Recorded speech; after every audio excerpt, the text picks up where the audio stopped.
Hello everyone, I'm Justin Jassel, Account Director at Swarm HR, and today I'm going to walk you through how to fill out Form I-9, Employment Eligibility Verification, which can be downloaded from the uscis.gov website.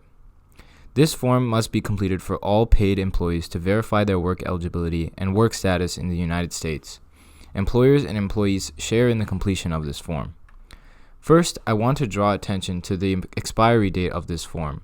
Although it says August 31st, 2019, the USCIS has not given an updated form for download and has notified employers to continue using this form until they have uploaded a new one. Our clients at Swarm HR will be the first to know when this change occurs. Anyway, let's start with Section 1, which should be filled out by the employee their first day on the job. Employers should provide this form to the employee to fill out Section 1 along with instructions for the form, which are available at uscis.gov. Today, I'm going to play the part of both employee and employer. Starting as the employee, I'm going to fill out Section 1 with my name, address, and date of birth. Entering your social security number is optional, unless the employer participates in E-Verify. If the employer participates in E-Verify and you have a social security number, you must provide that in Section 1. If you don't have a social security number or haven't received one, you should leave this field blank. The email address and phone number are optional, though the USCIS may contact you if there's a mismatch between the information provided in this form and the information that's in other government records. If you choose not to provide email address or phone numbers, you cannot leave those fields blank. You have to type in NA if you don't want to provide that information. In this case, I'm going to provide all three sets of information for Eliza: social security number, email address, and phone. In the next box, the employee must fill out one of the 4 employment statuses. You can choose from citizen of the United States, non-citizen national of the United States, lawful permanent resident, or alien authorized to work in this country. Lawful permanent resident is the same thing as a green card holder.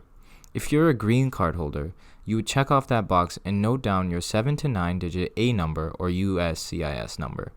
Currently, A number and USCIS number are the same, with the exception that the USCIS number does not have an A prefix at the beginning.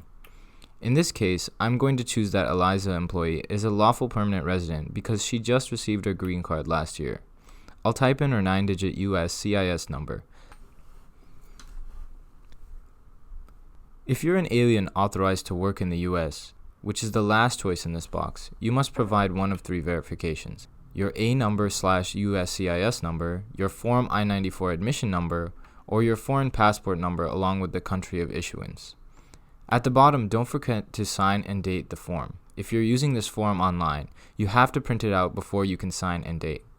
If the employee used a preparer or translator to fill out Section 1, that individual needs to complete the preparer or translator certification box at the bottom. Let's move on to Section 2. The employer must complete Section 2 before the 3rd day of the individual's employment. Before filling out this part of the form, you need to physically examine documents providing the employee's identity and work authorization. The documents that the employee can show you are listed on page 4 of this form.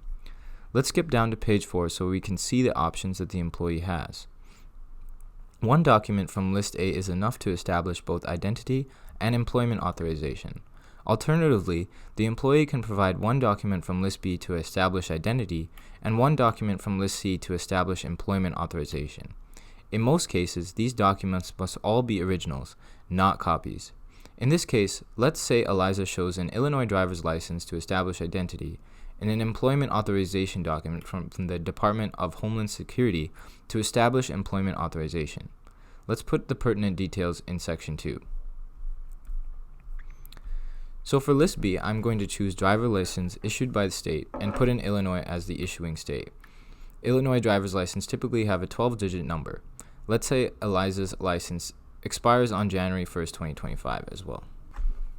Okay, for List C, an employment authorization, I'm going to choose employment authorization document. That document number is typically SRC followed by 10 digits. Let's say that Eliza's EA date expires sooner than our license in October of 2021. Scroll down to the end of the page and don't forget to fill out the employee's first day of employment. Let's say Eliza joined on December 1st, 2019.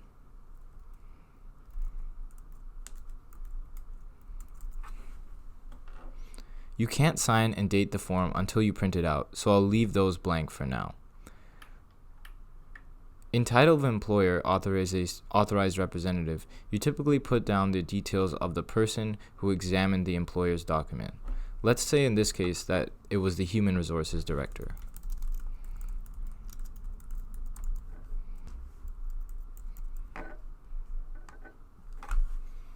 Let's finally move on to Section 3. Employers only need to fill out Section 3 of Form I-9 if they're re-verifying the work status of someone's employment authorization expired, or if they're rehiring someone after they were terminated or left the company. In this case, I would have to fill out Section 3 before October of 2021 when Eliza's employment authorization document from the Department of Homeland Security, which I detailed in Section 2, expires.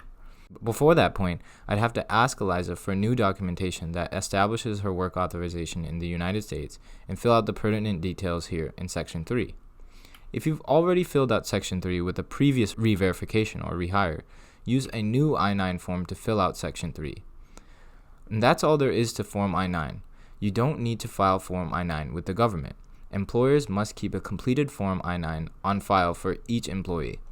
Hold on to it either in paper or electronic form for 3 years after the date of hire, or for 1 year after employment is terminated, whichever comes later. Keep in mind that Form I-9 must be completed for any individual who earns wages or other items of value in exchange for work, such as commission or bonus. In most cases, unpaid volunteers or interns who only receive course credit for work do not need to complete an I-9.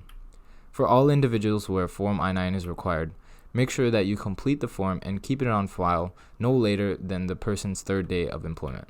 If you want further confirmation of an employee's eligibility to work in the U.S., you can use the USCIS's E-Verify system, which is available at everify.gov. E-Verify is not a replacement for the I-9.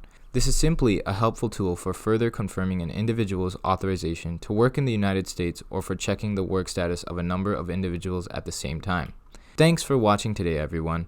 Follow us at swarmhr.com for more business information and subscribe to our YouTube channel for more helpful videos. Thank you.